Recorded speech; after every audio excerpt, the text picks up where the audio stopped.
switch to that topic because I think this is really interesting to talk about. And I think there are 49ers fans who would be split on this kind of issue. So for you, Jason, which two Niners do you think will finish with the most targets by the end of the season? I'm going to take the easiest answer. It's Kittle and Ayuk. Kittle's is still the number one pass catcher on this team. Brandon Ayuk is the Z receiver on this team. No questions asked. With Deebo Samuel, his pass attempts his targets are going to come a lot on those push passes, on those jet sweeps. Those aren't even technically targets. Those throws behind the line as well. Like Deebo, I think Deebo is more than a gadget player, but that's how he's deployed in this offense. So for me, the other thing is too, and I don't want to talk about this, and I don't want to like put this out in the realm, but Deebo tends to miss time, so it's hard for me to count on him to be one of the top two targets on this team. And I mean, Kittle misses time, Ayuk missed time, so they all have those concerns. But I'm going to speak it into the world that all three of them are going to be healthy all year. But I've got Kittle 1, and I've got Ayuk 2, just because Ayuk, what he did last year, and I don't know if you're familiar. I posted a little bit of his reception perception stuff by Matt Harmon. He won on basically every single route. His route tree is incredible.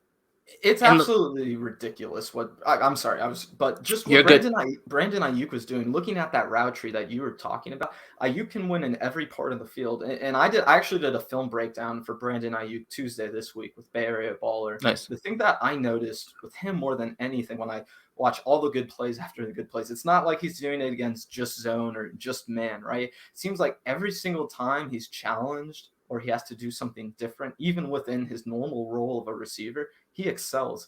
You know, I feel like in man, I don't think there's anyone who can really cover Brandon Ayuk one-on-one for sure. I mean, I just don't think there is. And even watching him in zone, which is where I feel like people doubted him a little more, right?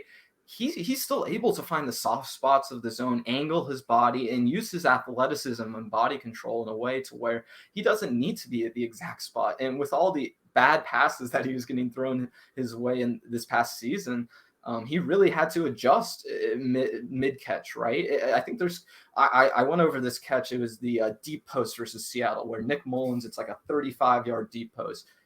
He has green grass in front of him, and Brandon Ayuk has to stop and get the ball, right? So when I'm looking at the players who should finish with the two most targets on this team, it's got to be Ayuk and Kittle. I think with Deebo, like you're saying, it's not even gadget is the right word. It's just you want to use him as a utility type of player where you use him in all different kinds of things where he's a threat because you don't know what he's going to be doing out of the backfield, right? So to me, that probably diminishes his targets. And then when I think about Trey Lance and the future of the 49ers, I think that Brandon Ayuk his role is only going to increase with this team because when I was looking at his PFF breakdown for his deep routes, I believe he only had like 3 catches past 20 yards or something crazy, right? I can name two of them off the top of my head. One is the New England game that probably should have been a tutty if it was placed just a little bit further.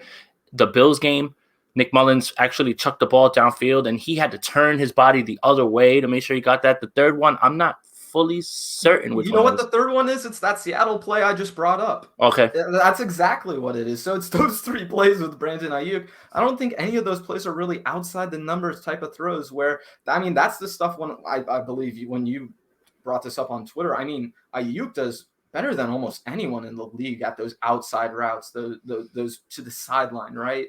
Mm-hmm. He just seems to excel in that part of the field. And his press percentile in success rate, I believe, the way that Matt Harmon charted it was in the upper 80s, if not 90s, wow. Which means at the top of the league. And his methodology in their first few years, he said that he lands in a tier of Stephon Diggs, Calvin Ridley, Allen Robinson. That is all you really need to know because those are 3 very good, if not elite receivers in this league.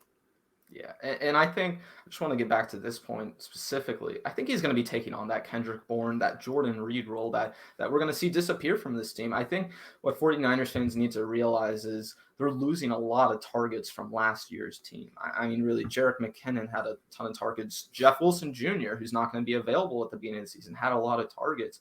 I think for Brandon Ayuk, he was getting targeted about 8 times a game last year. That number should be around there.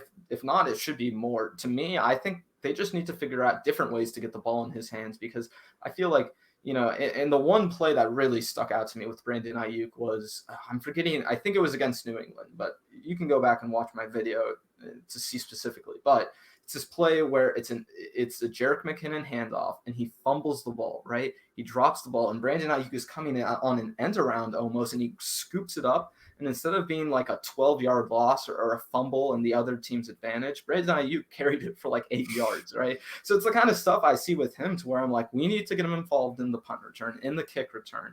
He needs to get the ball behind the line of scrimmage more. We need to get him the ball outside the numbers more. I don't see where this guy's role stops. I think if anything, it just needs to be expanded, and especially with the Trey Lance offense. I think that's obvious to me.